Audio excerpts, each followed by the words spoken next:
What are you doing? In order to lower and raise the shields as quickly as possible, we're going to forgo the tractor beam and fly her in manually. Manually? How often have you done this? Actually, it's my first attempt. They're back. The Star Trek gang returns to fight the Klingons and a Vulcan half-brother of Mr. Spock in Star Trek V, The Final Frontier. It's one of 5 new films we'll be reviewing this week on Siskel and Ebert.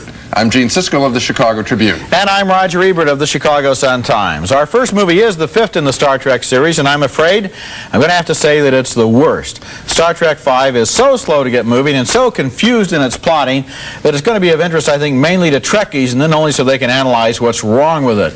The movie begins with the crew of the Starship Enterprise being called back to the ship on an emergency basis, which means, of course, we find them in the midst of their shore leave on Earth.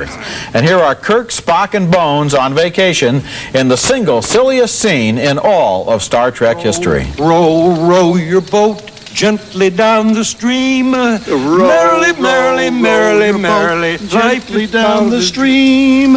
Merrily, merrily, merrily, merrily. Come on, Spock. Why didn't you jump in?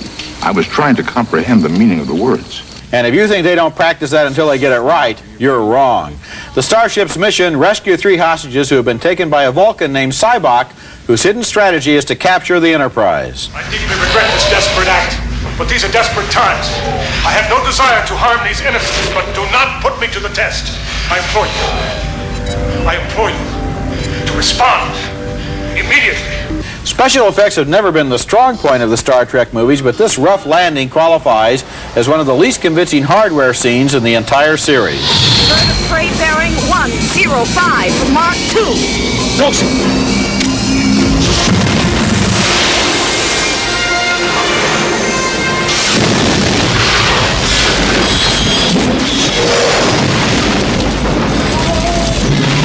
Bouncing along there like balsa wood. When the plot finally gets underway, it involves a mission to penetrate the mysterious Great Barrier at the center of the galaxy, where Sybok believes mankind will find its Garden of Eden. Every culture in existence shares this common dream of a place from which creation sprang. For us, that place will soon be reality.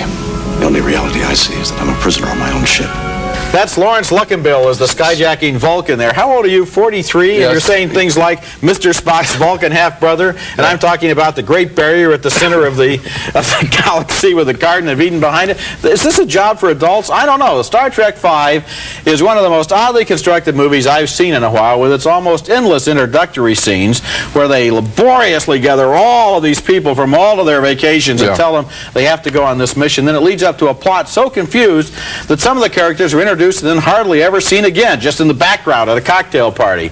After the Enterprise gets through the Great Barrier and into the galactic center, the story goes completely haywire, and I can think of at least 5 logical questions about what happens there that I doubt if anyone could answer on the basis of anything in this movie. I was also dismayed by the movie's closing scene showing the Enterprise crew and the dreaded Klingons as guests at the same party. I'll forgive them the lousy special effects, but turning the Klingons into nice guys holding a drink and making small talk is going too far. I don't know where to begin, but let me try with, first of all, the presence of a tremendous amount of liquor in this movie.